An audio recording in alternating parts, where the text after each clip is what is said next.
Bonjour à tous, alors aujourd'hui on se retrouve sur les bords d'un étang, dans la vallée de l'Eure, et contrairement à d'habitude, c'est pas avec une canne feeder que vous allez me retrouver, c'est avec une canne au cou. Donc c'est vrai que j'ai fait mes premières armes avec une canne au cou, j'y ai pêché de nombreuses années, j'y pêche encore un peu. C'est vrai que le pas a pris sur le feeder, mais j'aime toujours pêcher à la canne.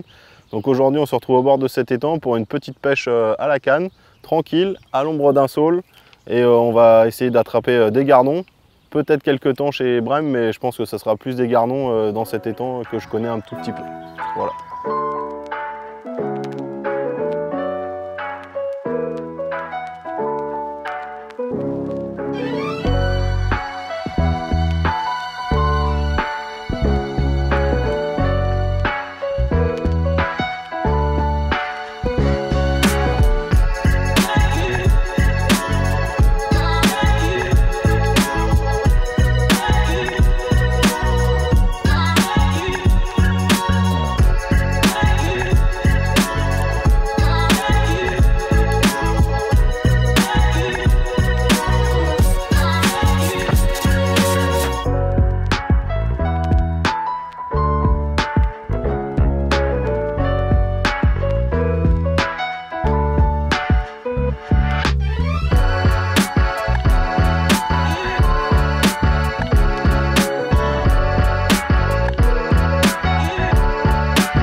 Niveau stratégie, ça va être simple.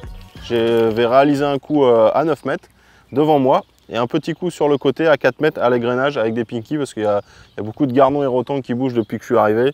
Donc je pense que c'est des poissons qui répondent bien aux pinkies, surtout maintenant qu'il fait chaud. Donc niveau ligne, j'ai monté 3 lignes pour couvrir mes deux coups. Donc la première, ça va être une ligne équipée d'un shipper en 0,25. Donc celle-ci, je l'ai réglée avec environ 1 mètre de fond et elle va me permettre de pêcher décollé sur mon coup à 9 mètres et de pêcher au bord sur mon coup à l'agrénage. Donc le shipper, c'est un petit flotteur qui est arrivé cette année, donc de la gamme Natural. Donc petit rappel, la gamme de flotteurs Natural qui est arrivée cette année, donc c'est une gamme de flotteurs qui est équipée de quilles en titanium, en nitinol.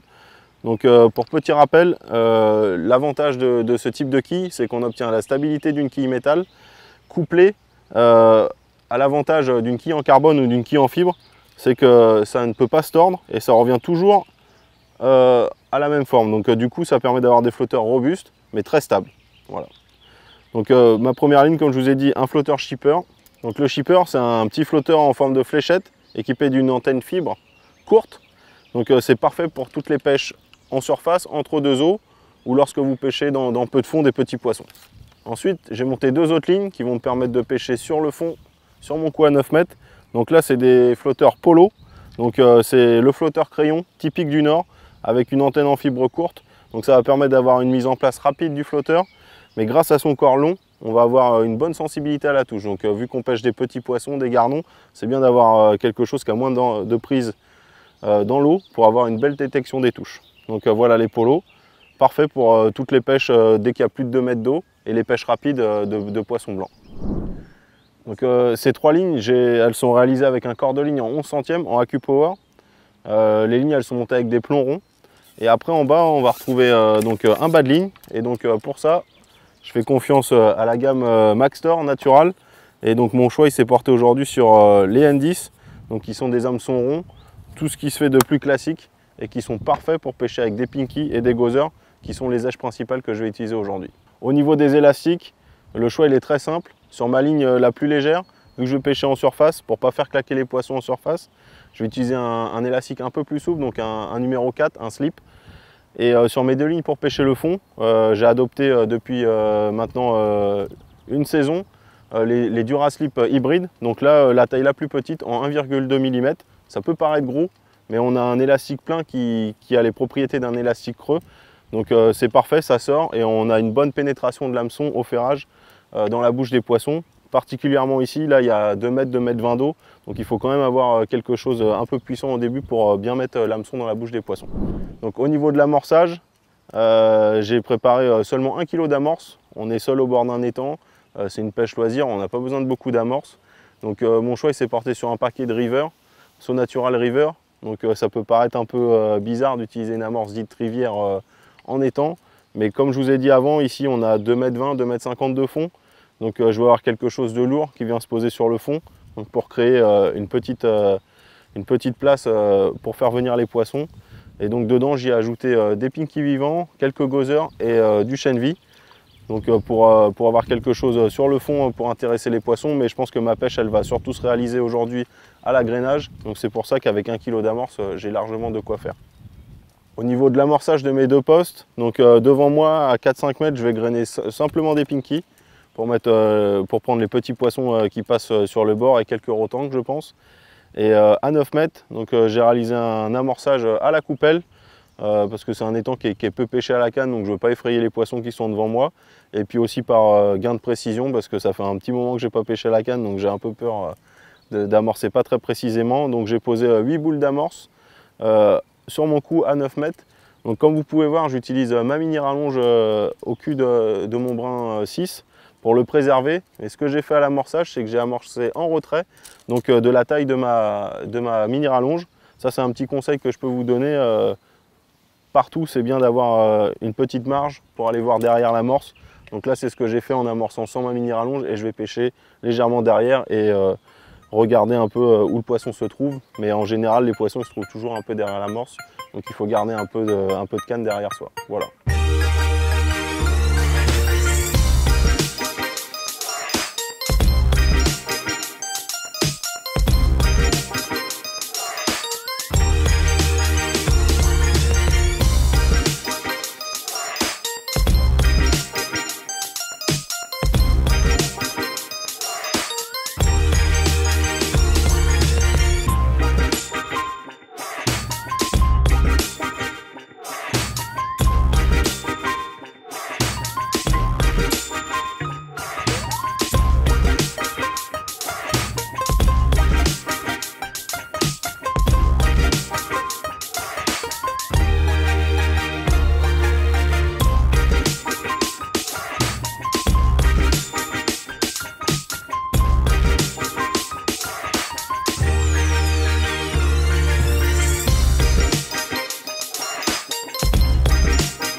Donc là on est à la mi-pêche, on s'est donné en gros 4-5 heures pour pêcher, filmer.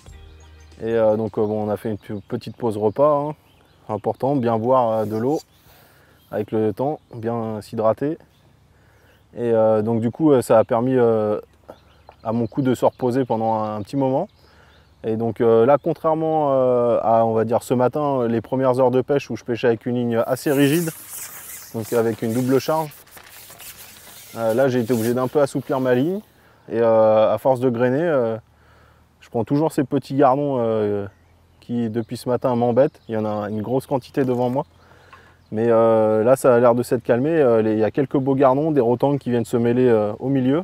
Donc c'est sympa, donc avec un agrénage continu, gother, un peu de chêne vie. En général, 2 poches d'asticot pour une de chêne vie. Et donc là, ouais, je commence à prendre des poissons un peu plus calibrés. Donc c'est sympa. Donc toujours avec, depuis ce matin, hein, au large, ma ligne la meilleure, ça a été la 1 g. Donc le polo en 1 g. Donc avec une plombée assez basse. Et donc là j'ai un plomb de touche, mais en début de pêche j'étais obligé d'en utiliser 3 pour avoir une ligne qui descende assez vite. Et surtout bien voir les touches en relevé parce que bon, les poissons ils prennent un peu à toutes les hauteurs. Là il y a une quantité énorme de poissons. Donc ça fait de la touche, mais bon, c'est toujours sympa de réussir à les trier et prendre quelques plus beaux sujets au travers. Ça donne des petites idées pour des parties de pêche futures et ça peut servir aussi lors d'une compétition, quoi. Donc je touche plus à mon amorce, juste de l'asticot, du chêne vie. Et on verra ça à la fin si ça paye.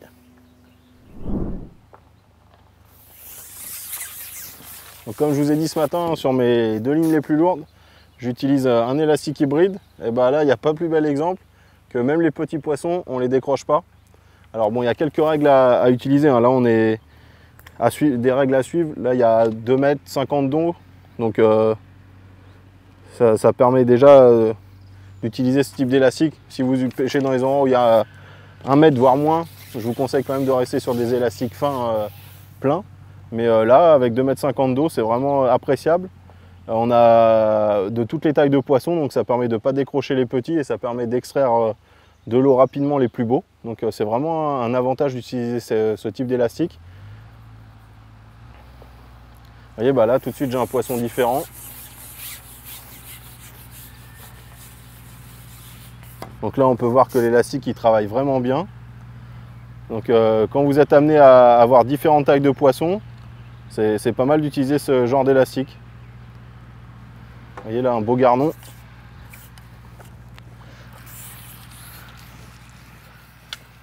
Et l'autre avantage d'utiliser un élastique un peu plus épais, c'est de ne pas avoir à ferrer trop fort. Parce que moi je suis quelqu'un qui a tendance à ferrer assez fort, surtout quand j'utilise des élastiques plus souples. Donc là j'ai trouvé le bon compromis avec ce type d'élastique là. Ça me permet de juste donner un petit coup sec, comme si on levait sa ligne. Et donc un autre avantage, c'est si par exemple on loupe la touche, si on a donné un plus petit coup de ferrage, on a moins de lignes hors de l'eau. Donc de ce fait là, notre ligne elle est plus vite fait à repêcher, donc on gagne un peu de temps sur la fin. Alors forcément si c'est une pêche de loisir, ça va pas impacter quelque chose. Mais si vous faites une compétition, à la fin c'est des minutes gagnées. Et des fois c'est quelques poissons en plus dans la bourriche qui vont vous permettre de faire toute la différence. Et là par exemple si je touchais une belle tanche ou une belle brème, j'aurais vraiment pas peur, je serais en parfaite confiance avec cet hameçon là. Parce que c'est vraiment une action superbe. Et là avec mon bas de ligne, avec un hameçon de 18, un N10 sur un 9 centième, c'est vraiment le bon ensemble.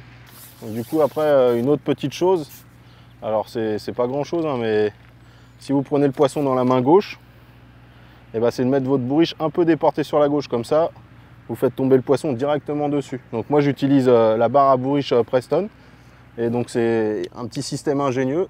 On peut faire coulisser devant sa bourriche et donc du coup l'adapter selon sa façon de pêcher. Donc si je prenais le poisson dans la main droite, par contre je la mettrais plus à droite pour mettre mon poisson. Donc ça aussi c'est quelques secondes de gagner sur 4-5 heures de pêche, et surtout ça permet d'éviter de mettre les poissons à côté de la bourriche, ce qui peut être un peu embarrassant quand on fait une compétition.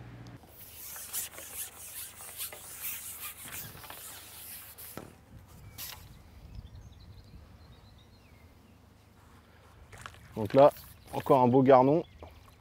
Bon, c'est cool, ça commence vraiment à prendre forme. Comme quoi, il faut être patient, c'est le maître mot à la pêche.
mot de la fin, donc là la session elle vient à sa fin, je ne l'ai pas décroché, super.